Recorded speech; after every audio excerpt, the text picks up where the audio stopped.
C'est l'histoire du père, de la fille et de la nièce. Bienvenue chez les Le Pen, un clan qui se déchire devant les caméras depuis 15 jours. Il y a l'ingrédient politique, la division, l'argument familial. Et c'est ce qui fait que c'était inédit et que ça a effectivement passionné sur le plan médiatique et sur le plan politique. Les médias adorent les crises. Je dirais même que c'est le moment où ils exultent. Plus c'est tragique, plus ils réussissent. Dans ce feuilleton politico-médiatique, celui qui tient le premier rôle, c'est Jean-Marie Le Pen. Mais celui qui provoque l'étincelle, c'est Jean-Jacques Bourdin. Nous sommes le 2 avril sur BFM TV, il est 8h40. Lorsque vous avez parlé de points de détail, vous avez regretté à un moment donné ou à un autre? Pas du tout. À aucun moment. À aucun moment. Ce que j'ai dit correspondait à ma pensée, que les chambres à gaz étaient un détail de l'histoire de la guerre, à moins d'admettre qu'elle soit la guerre qui soit un détail vous des chambres à maintenez gaz. ces propos? Oui, absolument, je les maintiens. Nouveau dérapage du président d'honneur du FN. Mais pourquoi Jean-Jacques Bourdin l'interroge sur le point de détail? Des propos vieux de 28 ans. On lui a posé la question. Je me suis dit, mais tiens, est-ce qu'un jour ou l'autre, il a regretté d'avoir dit ce qu'il avait dit concernant le point de détail? Mais je suis content de poser des questions qui révèlent la véritable personnalité de celle ou celui qui est face à moi. C'est mon boulot.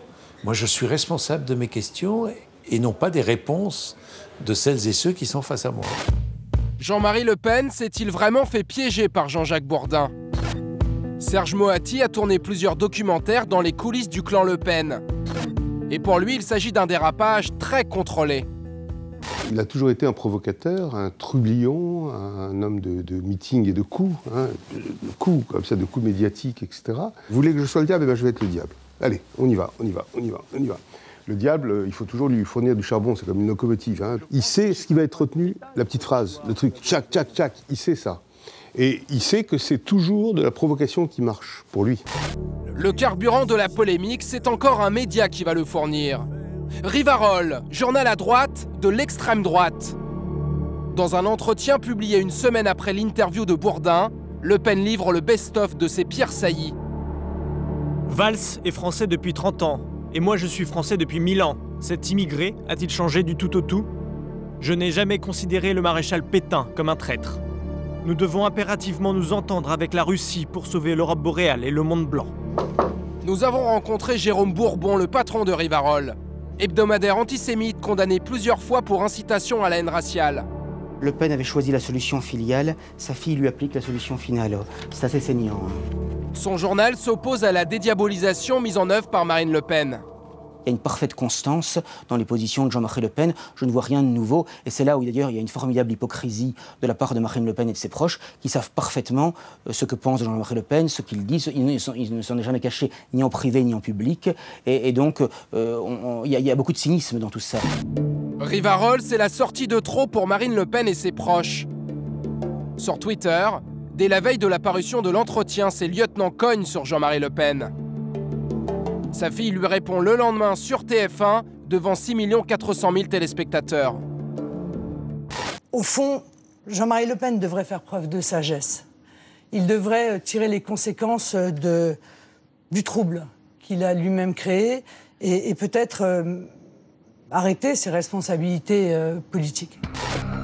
Les déchirements de la famille Le Pen à la télé, la presse s'en délecte aussi. À chaque jour, son rebondissement. Pendant que les chaînes d'infos, elles, offrent une formidable caisse de résonance.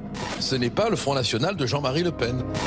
Au parti, on lave son linge sale devant les caméras qui mettent en scène la crise politico-familiale. Et je crois que c'est le coup de trop. Les médias s'intéressent en l'occurrence au drame dont ils sont co-auteurs. Et effectivement, tout ce qu'on peut dire par ailleurs, un programme économique stupide, des relations de financement qui ne sont pas plus honnêtes que celles malheureusement des autres, etc.